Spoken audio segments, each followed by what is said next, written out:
दी open mic में आप सभी सुनने वालों का बहुत बहुत स्वागत है। आज की इस गहन चर्चा में हम एक ऐसे विषय पर बात करने वाले हैं जो सच कहूं तो हम सबके दैनिक जीवन से बहुत करीब से जुड़ा है। बिल्कुल। और ये एक ऐसी कहानी है जो मेडिकल साइंस और हमारे रोजमर्रा की जिंदगी के जो फासले हैं ना, उन्हें पूरी तरह मिटा देती है।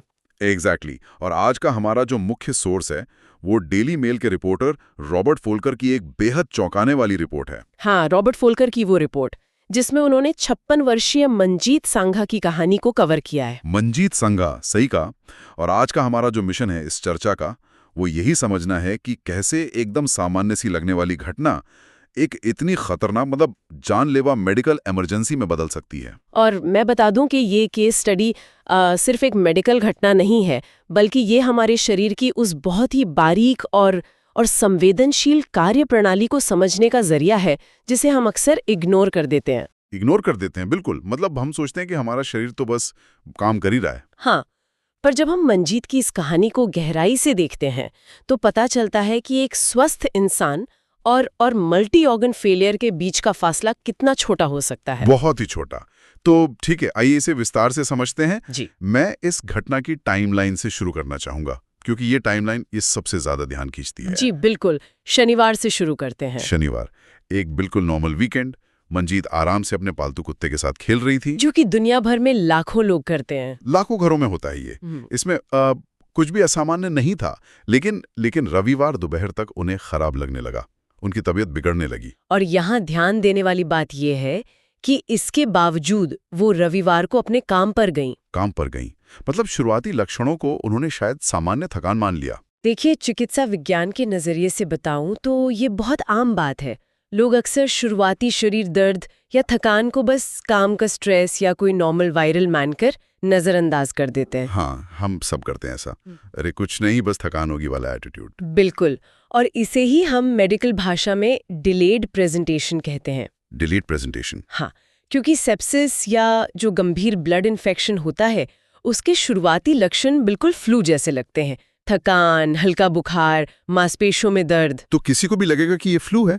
एग्जैक्टली। लेकिन होता क्या है कि जब कोई बाहरी पैथोजन आपके शरीर में घुसता है तो शुरुआत में आपको कुछ खास महसूस नहीं होता, पर ब्लड स्ट्रीम में यानी आपके खून में वो बहुत तेजी से अपनी संख्या बढ़ा रहा होता है। मतलब अंदर ही अंदर एक युद्ध चल रहा था। और रविवार को मंजीत का काम पर जाना यही साबित करता है कि बाहर से सब कंट्रोल में लग रहा था, पर अंदर एक बहुत ही गंभीर सिस्टेमिक रिएक्शन शुरू हो चुका था। और यही सिस्टेमिक रिएक्शन सोमवार सुबह आते आते एक चरम बिंदु पर पहुंच गया। सोमवार सुबह की स्थिति बहुत बहुत डरावनी थी। रिपोर्ट के मुताबिक जब उन्हें देखा गया सोमवार सुबह तो वो बेहोश थीं। होंठ बिल्कुल नीले पड़ गए थे, पैर ठंडे थे और सांस लेने में बहुत भारी तकलीफ हो रही थी। हाँ, होंठों का नीला पड़ना, इसे हम मेडिकल टर्म में साइनोसिस कहते हैं। साइनोसिस? जी, ये खून में ऑक्सीजन की भारी कमी का संकेत है। देखिए, जब शरीर को ये समझ आ जाता है कि वो एक बहुत बड़े इन्फेक्शन से घिर गया है तो वो क्या करता है? वो तुरंत एक सर्वाइवल मोड में चला जाता है। मतलब शरीर कहता है कि मुझे अपने सबसे जरूरी अंगों को बचाना है, जैसे दिल, दिमाग, फेफड़े। ओके, तो वो भारी अंगों को छोड़ देता है? एक तरह से हाँ, वो हाथ और पैरों की जो ब्लड वेसल्स होती हैं, रक्तवाहिकाएं, उन्हें सिकोड़ देता है। ओहो, इसीलिए मंजीत के पैर एकदम ठंडे पड़ गए थे। बिल्कुल, शरीर ने वहां खून का बहाव रोक दिया था। और सोमवार रात तक उनका कोमा में जाना ये बताता है कि इन्फेक्शन उनके नर्वस सिस्टम और दिमाग तक पहुंच चुका था। शटडाउन की प्रक्रिया? हाँ, ऑक्सीजन की कमी और ब्लड प्रेशर गिरने की वजह से शरीर पूरी तरह से शटडाउन होने लगा था। अब सोचिए, इस तेजी से गिरती हालत का उनके परिवार पर क्या असर हुआ होगा। मनोवैज्ञानिक प्रभाव। बहुत गहरा सदमा होता है ये। उनके पति काम सांगा, उनकी उम्र 60 वर्ष है। उनका बयान इस सदमे को बिल्कुल साफ दिखाता है। उन्होंने कहा कि उनका दिमाग काम ही नहीं कर रहा था। कोई भी इंसान उस स्थिति में सुन्न पड़ जाएगा। वो लगातार खुद से पूछ रहे थे कि 24 घंटे से भी कम समय में ऐसा कैसे हो सकता है। ये सवाल बहुत लाजमी है। ये सिर्फ उनकी पीड़ा नहीं है, बल्कि हम सबकी सोच पर एक तमाचा है। हम मानते हैं कि कोई गंभीर बीमारी आराम से धीरे धीरे बढ़ती है, पर अक्यूट मेडिकल इमरजेंसी में ऐसा नहीं होता।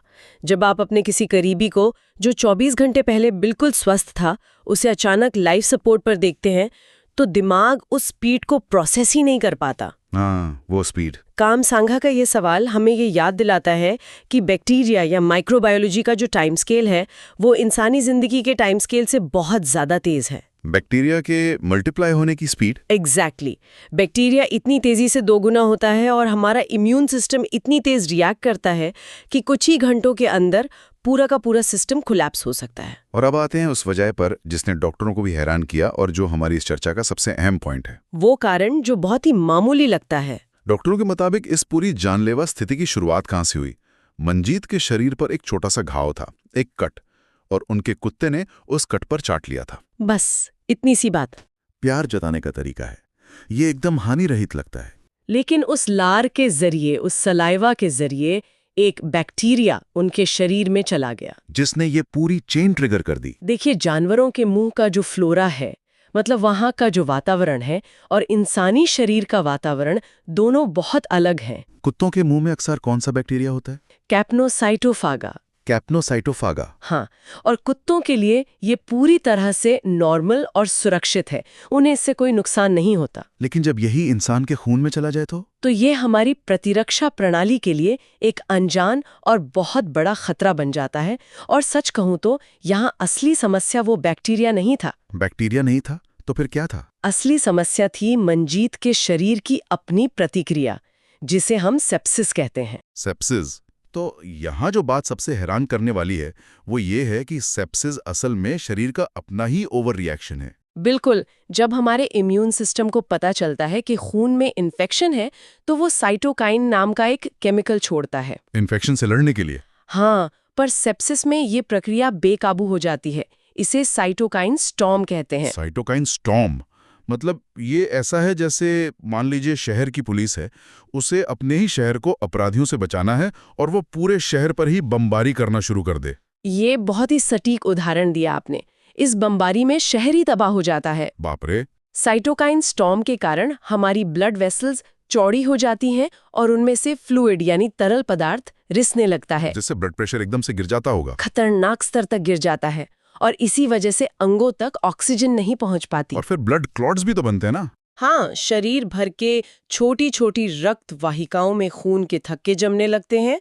हमारा इम्यून सिस्टम जो हमें बचाने के लिए बना है वो खुद हमारे ही स्वस्थ अंगों और टिश्यूज पर हमला कर देता है। यही वो आंतरिक युद्ध था जिसने मंजीत को 24 घंटे के भीतर कोमा में धकेल गया। बिल्कुल। अब यहाँ हमें सेप्सिस के आंकड़ों पर भी बात करनी चाहिए। रिपोर्ट में यूके सेप्सिस ट्रस्ट का जो डेटा दिया गया है वो इसकी गंभीरता को बिल्कुल साफ कर देता है। वो आंकड़े सच में चौंकाने वाले हैं। सिर्फ यूके में हर साल सेप्सिस से लगभग 50,000 मौतें होती हैं। 50,000? ये कोई छोटी बात नहीं है। नहीं, बिल्कुल नहीं।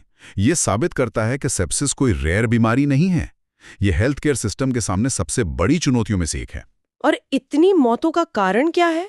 इसकी स्पीड और इसके लक्षण, जो कि नॉर्मल बीमारी जैसे लगते हैं। हाँ, सेप्सिस में एक गोल्डन आवर होता है। गोल्डन आवर मतलब शुरुआती कुछ घंटे। एग्जैक्टली। अगर उन शुरुआती कुछ घंटों में मरीज को बहुत ही स्ट्रॉन्ग एंटीबायोटिक्स और नसों के जरिए फ्लूइड्स नहीं दिए गए तो बचने के चांस हर गुजरते घंटे के साथ कम होते जाते हैं। और क्योंकि लक्षण यूरिनरी ट्रैक्ट इन्फेक्शन या निमोनिया जैसे लगते हैं तो डॉक्टर भी तुरंत समझ नहीं पाते होंगे। सही समय पर इसका डायग्नोसिस करना डॉक्टरों के लिए भी एक बहुत बड़ा चैलेंज होता है। अब अगर हम मंजीत के अस्पताल वाले सफर पर बात करें तो वो मॉडर्न मेडिकल साइंस और इंसानी शरीर की सहन शक्ति दोनों का एक अल्टीमेट टेस्ट लगता है। 32 हफ्ते का टेस्ट। हाँ, वॉल्वरहैम्पटन के न्यू क्रॉस अस्पताल के गहन चिकित्सा कक्ष यानी आईसीयू में लगभग 8 महीने एक आईसीयू बेड पर बिताना, मैं तो कल्पना भी नहीं कर सकता कि शरीर पर इसका क्या असर होता होगा। और सिर्फ रहना नहीं, इस दौरान उनका दिल 6 बार धड़कना बंद हो गया था। 6 बार कार्डियक अरेस्ट। डॉक्टरों को तो लगभग यकीन था कि वो नहीं बचेंगे। ये उस महिला के शरीर की असाधारण रेजिलियंस है। बिल्कुल, और हर बार सीपीआर देना पड़ा होगा। हाँ, और जब कार्डियक अरेस्ट होता है तो दिमाग और बाकी अंगों में खून का बहाव पूरी तरह रुक जाता है। सीपीआर और डिफिब्रिलेशन की प्रक्रिया शरीर के लिए अपने आप में एक बहुत बड़ा आघात है। और 32 हफ्ते मशीन पर रहना, वो अलग पीड़ा है। इतने लंबे समय तक वेंटिलेटर पर रहने से सांस लेने वाली मांसपेशियां कमजोर हो जाती हैं। इसे एट्रोफी कहते हैं। सिर्फ यही नहीं, इस लंबी अवधि में उन्हें और भी कई बीमारियां झेलनी पड़ी। रिपोर्ट बताती है कि उन्हें निमोनिया और गॉलस्टोन्स यानी पित्ताशय की पथरी भी हो गई। ये सेकेंडरी इन्फेक्शंस हैं। आईसीयू में आम है ना? बहुत आम है। आईसीयू के वातावरण में मरीज हिलडुल नहीं सकता।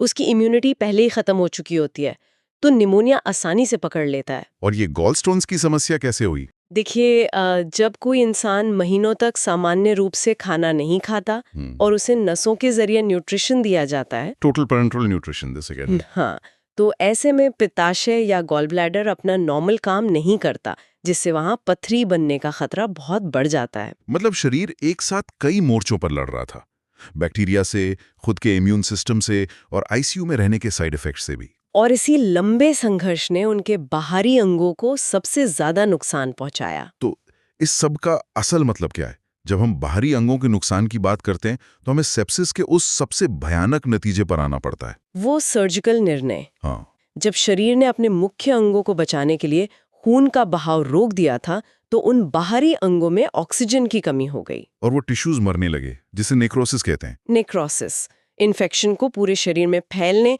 और मंजीत की जान लेने से रोकने के लिए डॉक्टरों को बहुत कठोर कदम उठाने पड़े। क्वाड्रुपल एम्प्यूटेशन, उनके दोनों पैर घुटने के नीचे से और दोनों हाथ काटने पड़े।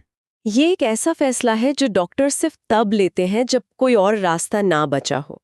जान बचाने का ये आखिरी तरीका था। क्योंकि अगर वो अंग नहीं काटते तो क्या होता? तो वो जो मरे हुए टिश्यूज थे वो गैंग्रीन बन जाते और उनका जहर वापस खून में मिलने लगता, जिससे तुरंत मौत हो सकती थी। और इसके साथ ही उनकी तिल्ली यानी स्प्लीन भी निकालनी पड़ी। स्प्लीन हमारे लिम्फेटिक सिस्टम का हिस्सा है।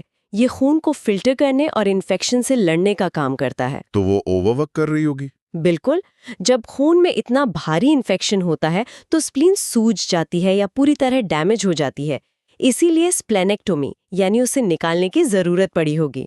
इस पूरी मेडिकल प्रक्रिया के बाद बुधवार को उन्हें बर्मिंघम के मॉस्ले हॉल अस्पताल से छुट्टी मिली और वहां उन्होंने बीबीसी को अपना एक बयान दिया। वो बयान बहुत ही पावरफुल है। उन्होंने कहा, इस अनुभव को समझाना बहुत मुश्किल है। इतने कम समय में अपने हाथ पैर खो देना बहुत बड़ी बात है।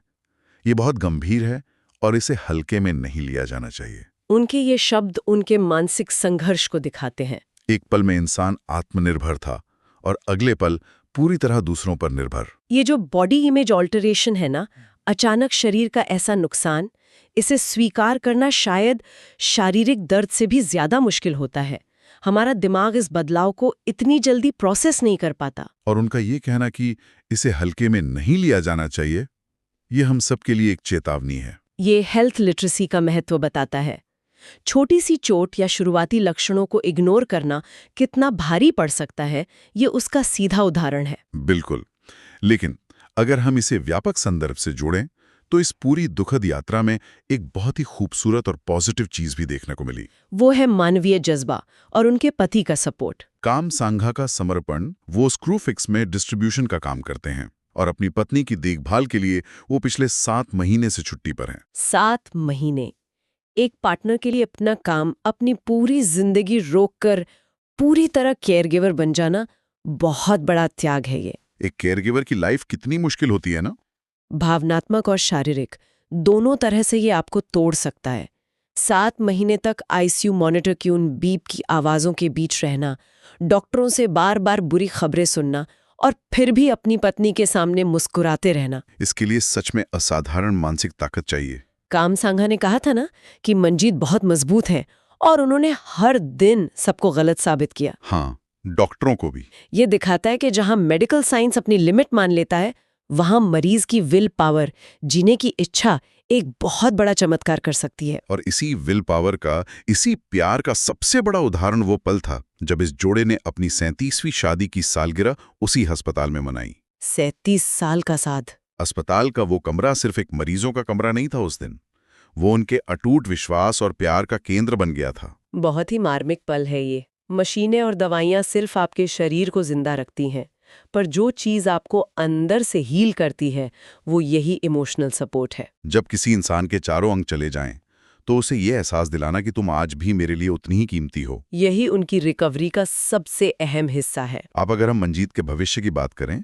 तो वो हार मानने वालों में से नहीं है। वो एक पूर्व फार्मेसी कर्मचारी रह चुकी हैं, तो उन्हें रिहैबिलिटेशन की अच्छी खासी समझ होगी। हाँ, उनका हौसला बिल्कुल टूटा नहीं है। उन्होंने ठान लिया है कि वो फिर से चलेंगी और काम पर लौटेंगी। उनका एक वाक्य मुझे बहुत प्रेरित कर गया। कौन सा? उन्होंने कहा, मैं अपनी कुर्सी और बिस्तर पर बहुत बैठ चुकी, अब चलने का समय आ गया है। वाह, ये सिर्फ एक इच्छा नहीं है, ये उनका विजन है। और उनका ये विजन न्यूरोप्लास्टिसिटी के सिद्धांत से बहुत जुड़ता है। न्यूरोप्लास्टिसिटी वो क्या है? जब आपके दिमाग में कुछ करने का एक दृढ़ संकल्प होता है, तो आपका दिमाग आपके शरीर को नई परिस्थितियों के हिसाब से ढालने के लिए नए न्यूरल पाथवेज बनाने लगता है। मतलब दिमाग खुद को रीवायर कर लेता है। एग्जैक्टली। आगे का रास्ता लंबा है। फिजियोथेरेपी होगी, कृत्रिम अंगों का उपयोग होगा, पर वे इसके लिए मानसिक रूप से तैयार हैं। और उनके इस चलने के समय को हकीकत में बदलने के लिए उन्नत कृत्रिम अंगों की यानी एडवांस्ड प्रोस्थेटिक्स की जरूरत है, जो कि बहुत ज्यादा महंगे आते हैं। और यहीं पर समाज का, कम्युनिटी का जो सपोर्ट है वो सामने आता है। मंजीत के लिए और सेप्सिस की जागरूकता के लिए एक GoFundMe वेब पेज बनाया गया और स्क्रिप्टफिक्स के जरिए भी पैसे जुटाए गए। हाँ, और आपको जानकर खुशी होगी कि अब तक 27,000 पाउंड से ज्यादा की धनराशि जुटाई जा चुकी है। 27,000 पाउंड! जो एडवांस्ड बायोनिक या माइक्रो प्रोसेसर वाले प्रोस्थेटिक्स होते हैं, वो उन्हें एक नॉर्मल जिंदगी जीने में बहुत मदद करेंगे। कि समाज उनके साथ खड़ा है, और इस गोफंडमी अभियान से जो जागरूकता फैल रही है, वो न जाने कितने और लोगों की जान बचाएगी। सही बात है। इस पूरी चर्चा ने हमें ये समझने का मौका दिया है कि कैसे एक सामान्य सी दिखने वाली घटना एक इतनी बड़ी चुनौती बन सकती है। मंजीत की कहानी हमें सेप्सिस की स्पीड, मेडिकल इंटेंसिव केयर के असर और सबसे बढ़कर इंसानी इच्छा शक्ति के बारे में बहुत कुछ सिखाती है। बिल्कुल। चर्चा को खत्म करने से पहले मैं सुनने वालों के लिए एक बहुत ही जरूरी और वैज्ञानिक सवाल छोड़ना चाहूंगी। जी बिल्कुल, बताइए। अगर हम आज के समाज को देखें, तो हमने खुद को बहुत ही साफ सुथरे और हाइजीनिक वातावरण में ढाल लिया है। विज्ञान में एक हाइजीन हाइपोथेसिस है। Hygiene hypothesis? हाँ, जो ये कहता है कि बहुत ज्यादा साफ सफाई की वजह से हमारा इम्यून सिस्टम प्राकृतिक सूक्ष्म जीवों यानी नेचुरल माइक्रोब्स के संपर्क में कम आता है। ओके, तो इससे क्या होता है? सोचने वाली बात ये है कि क्या हमारे इस बहुत ज्यादा सुरक्षित वातावरण ने हमारे इम्यून सिस्टम को इतना ज्यादा सेंसिटिव और कंफ्यूज कर दिया है कि पालतू जानवर का एक नॉर्मल सा संपर्क भी उसे ऐसी जानलेवा ओवर रिएक्शन करने पर मजबूर कर देता है। मतलब जो साफ सफाई हमें बचा रही है, क्या वही हमारी कमजोरी बन रही है? एग्जैक्टली। हम हर दिन अनगिनत अनदेखे खतरों से टकराते हैं और हमारा शरीर चुपचाप हमें बिना बताए उनसे लड़ता रहता है। पर क्या हमारी लाइफस्टाइल उस प्राकृतिक लड़ने की क्षमता को बदल रही है? ये एक ऐसा सवाल है जिस पर हमें और मेडिकल साइंस दोनों को गहराई से सोचना होगा। ये वास्तव में एक बहुत ही गहरा और विचारोत्तेजक सवाल है। इंसान और उसके पर्यावरण के बीच का ये बदलता रिश्ता, इस पर तो एक अलग ही पूरी चर्चा हो सकती है। बिल्कुल हो सकती है। तो इसी गहरे विचार के साथ हम आज की इस विस्तृत चर्चा को यहीं विराम देते हैं। दी ओपन माइक से जुड़ने और इस कहानी के हर एक पहलू को इतनी गहराई से समझने के लिए आप सभी सुनने वालों का बहुत बहुत धन्यवाद। धन्यवाद। हमारा उद्देश्य हमेशा की तरह आपको तथ्यों और उसके पीछे के विज्ञान से अवगत कराना था। आप सभी अपना बहुत ध्यान रखें, अपने स्वास्थ्य के प्रति सतर्क रहें और अगली बार भी दी ओपन माइंड के एक नए विश्लेषण में जरूर शामिल हों। तब तक के लिए सुरक्षित रहें।